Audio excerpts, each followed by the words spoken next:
From the Detroit Free Press, I'm Robin Chan with today's Voice Briefing. It's Wednesday, June 28th, 2023. I'm Teresa Baldus with the Detroit Free Press. In yet another push to send a novel case to trial, the prosecution says it has more incriminating evidence against James and Jennifer Crumbley, the first parents in America charged in a mass school shooting. Their son shot and killed 4 students at Oxford High School in 2021, using a gun his parents had bought him as an early Christmas present. Prosecutors have long blamed the parents and now say they have additional evidence to support their claims that the parents knew their son was mentally struggling, yet still bought him a gun, and that the parents had a guilty conscience after the shooting.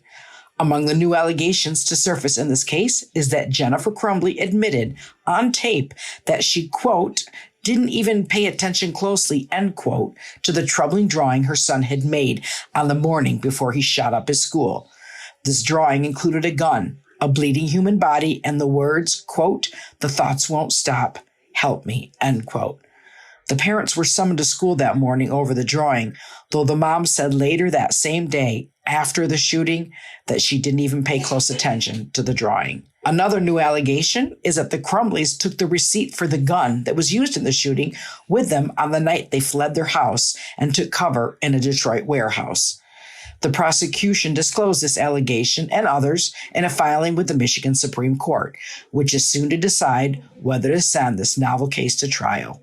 The Crumbleys maintain they had no way of knowing their son would carry out a school shooting and that he is the only one responsible for the tragedy, not them.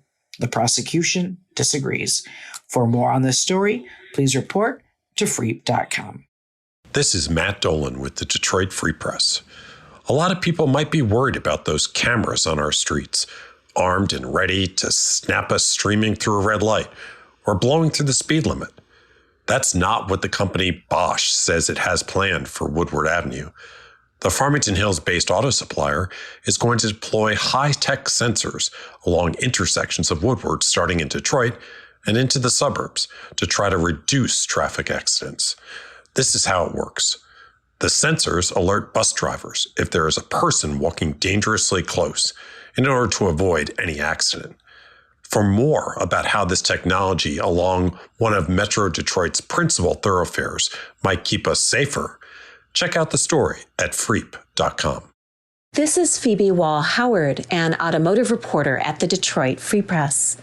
Gerald C. Myers, who went from top product engineer to chief executive officer at American Motors Corporation during an era that produced the iconic Pacer and Gremlin vehicles, has died. At age 94, Myers died at his home in West Bloomfield.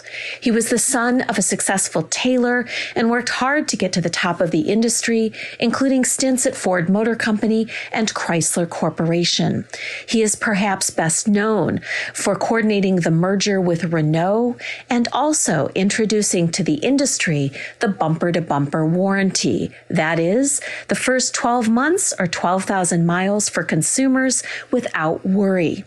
To hear more stories about his personal life and his professional life, go to freep.com. I'm Andrew Burkle with the Free Press Sports Department, and on Wednesday at the NHL Draft, we'll learn which elite prospect will join a stable of young players the Red Wings have been working to assemble. It's been a slow and deliberate process thus far, as Red Wings general manager Steve Yzerman has opted to try and build it the right way over finding quick fixes. We're now 4 years into the Yzerman regime, and the team has yet to make a playoff appearance. But Yzerman hasn't just sat on his hands as the team continued to lose. He's struck at the right time, adding a plethora of picks to his war chest through late-season trades. The Wings hold the 9th and 17th picks in the first round and 8 other picks on day 2, including 3 early picks in the second round. Now, draft picks are far from a guarantee. It's best to look at them as simply lottery tickets, all with at least some chance of busting for any number of reasons. But lottery tickets are still chances, and chances Yzerman has. The Wings will likely be searching for a big-time playmaking center with their first selection. Beyond that, who could really say? But before you freak out because the player the Wings selected may not have been slotted that high in a mock draft, just remember every player has their risks and rewards. You never know when you might find a hidden gem. And after the bad luck the Wings have had in the draft lottery lately, they're due for a little good fortune. For more on the Red Wings draft and who they could potentially target, head to the sports section of our website at freep.com/sports. Find more from the Detroit Free Press by visiting freep.com. That's FREEP.com. Thanks for listening, and you'll hear more from us tomorrow.